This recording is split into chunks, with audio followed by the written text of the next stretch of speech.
वर्ष दुष्काळाचे चटके सहन केल्यानंतर दुष्काळावर कायमस्वरूपी मात करण्याचा निर्धार बीड जिल्ह्यातील गायकवाड जळगावच्या ग्रामस्थांनी केलाय। शेतकऱ्यांनी श्रमदानाच्या माध्यमातून 44 शेततळ निर्माण केली आहेत। शेततळ्यांमुळे भाजीपाला आणि फळबागांची लागवडही वाढली आहे। शेततळ्यांमुळे शेतीला शाश्वत पाणी मिळू लागलंय। गेवराई तालुक्यातील गायकवाड जळगाव गेल्या 3 वर्ष दुष्काळाचे चटके सहन करत होता।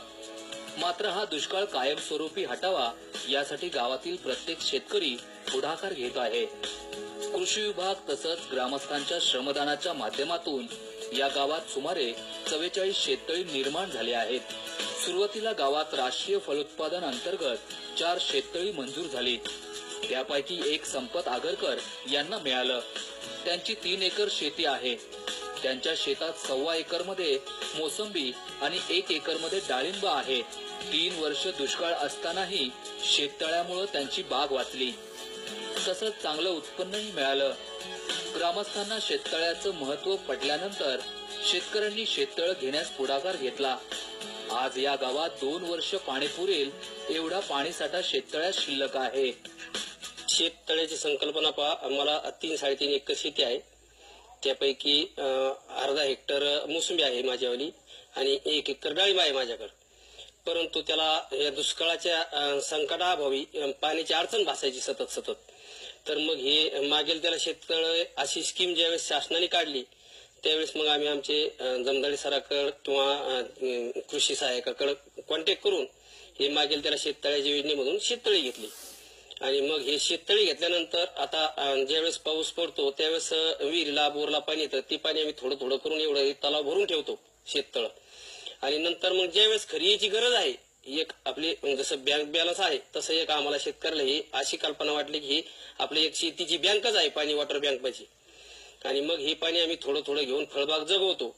आणि हेच पाहून मग कमीत कमी आमच्यातले 30 ते 40 शेतकरी अशी उत्सुक झाले किंवा चला आपल्या संपत भाऊला जर ह्या शेततळ्यातून एवढं उत्पादन चांगलं यशस्वी करता आलं या शेततळ्याच्या आधारे, तर मग आपल्याला का नाही जमायचं। आणि मग ते उत्सुक होऊन त्यांनी परत धाव घेतली मागेल त्याला शेततळे या योजनेकडे।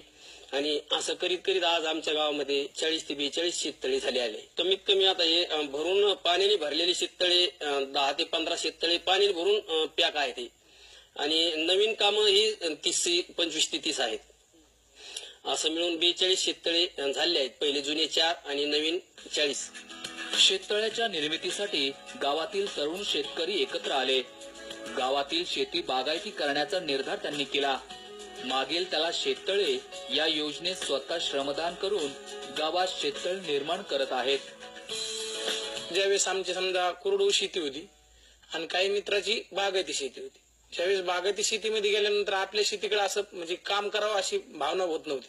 पण ज्यांच्याकडे शेततळे होते किंवा ज्यांच्याकडे मुबलक पाणी होतं, यांच्या शेतामध्ये काम म्हणजे नेहमी करावं, हिरवळीचं वातावरण राहणं, ती शेतीत असं गवगव वाटणं, तिथे गेल्यानंतर समजा आपल्याला बी अशी संकल्पना सुचत होती की आपण पण अशी शेती केली तर आपण काहीतरी करू शकतो बा।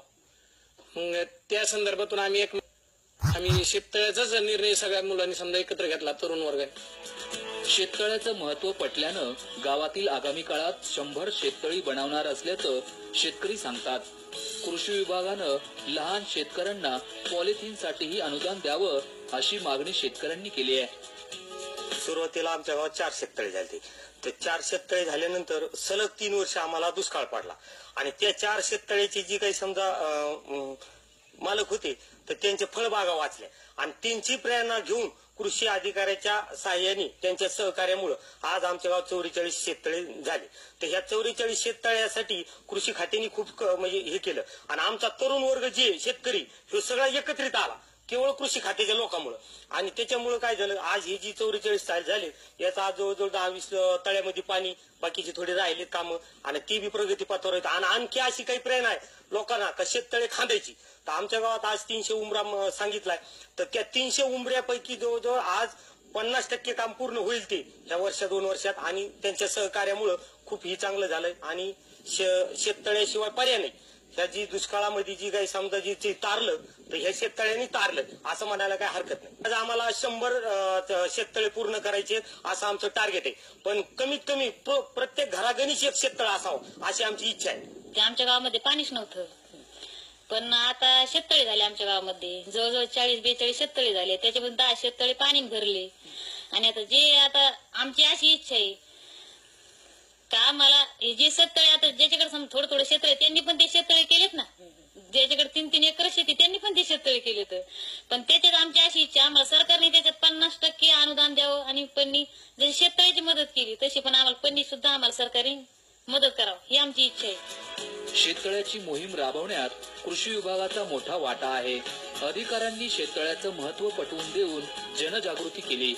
सध्या गावात 30x30, 20x25x3 या आकारमानाची शेततळी निर्माण करण्यात आली आहेत. पाण्याची उपलब्धता झाल्यानं गावात भाजीपाला आणि फळबागेची लागवड वाढली आहे. त्यामुळे शेतकऱ्यांचं आर्थिक उत्पन्न वाढलंय. साधारणतः 20x25x3 या आकारमानाची शेततळे भरपूर प्रमाणात झालेली आहेत. आणि या आकारमानाचे शेततळे झाल्यामुळं पाणीसाठा चांगला झाला. पाणीसाठा या पाणी आणि या गावात एक वैशिष्ट्य असं आहे की या गावामध्ये भरपूर प्रमाणात भाजीपाला पिकवला जातो. आणि या छोट्या छोट्या शेततळ्याच्या आकारमानाने त्यांनी 1-1, 2-2 एकर उन्हाळ्यामध्ये भाजीपाला उत्पादन केलेलं आहे. आणि त्यांची जी म्हणजे आर्थिक परिस्थिती या शेततळ्यामुळे सुधारलेली आहे. साधारणतः खर्च जर पाहायला गेला तर एक 20x25 जर शेततळ जर म्हणलं तर खर्चाच्या बाबतीमध्ये वेगवेगळ्या प्रकारच्या जमिनीवर खर्च अवलंबून असतो. परंतु शासन या शेततळ्यासाठी साधारणतः मागेल त्याला शेततळे या योजनेमधून आम्ही 49,000 रुपये या शेततळ्याला दिलेले आहेत 20x25x3च्या. साधारणतः 20x25 जर एक शेततळ केलं 20x25x3 तर त्या शेततळ्यामध्ये 25 लाख लिटर पाणी स्टोरेज होतं. तर एका शेततळ्यामध्ये असे आपण 44 शेततळे इथं तयार केलेले आहेत. तर काही शेततळ्यामध्ये पॉलिथिन पडले, काही शेततळ्यामध्ये पॉलिथिन पडणार आहे.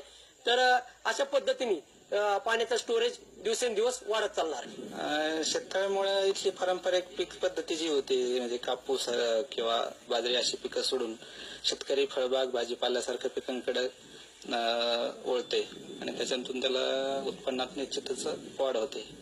पाण्याच्या बाबतीमध्ये या गावाला सुरुवातीला पिण्यासाठीही वणवण करावं लागायची किंवा अगदी टँकर सुरू असायचं. पण आता शेततळ्यामुळे बऱ्याचशा शेतकऱ्याकडे स्वतःची वॉटर बँक आहे आणि त्यातून शेतकरी चांगल्या पद्धतीनं उत्पन्न घेतोय. गायकवाड जळगाव या गावातील ग्रामस्थांनी शेततळ्याच्या माध्यमातून शेतीसाठी लागणाऱ्या पाण्याचा प्रश्न सोडवलाय. राज्यातील इतर गावांनीही शेततळ्यासाठी पुढाकार घेणं गरजेचं आहे. विकास माने, साम टीव्ही, बीड.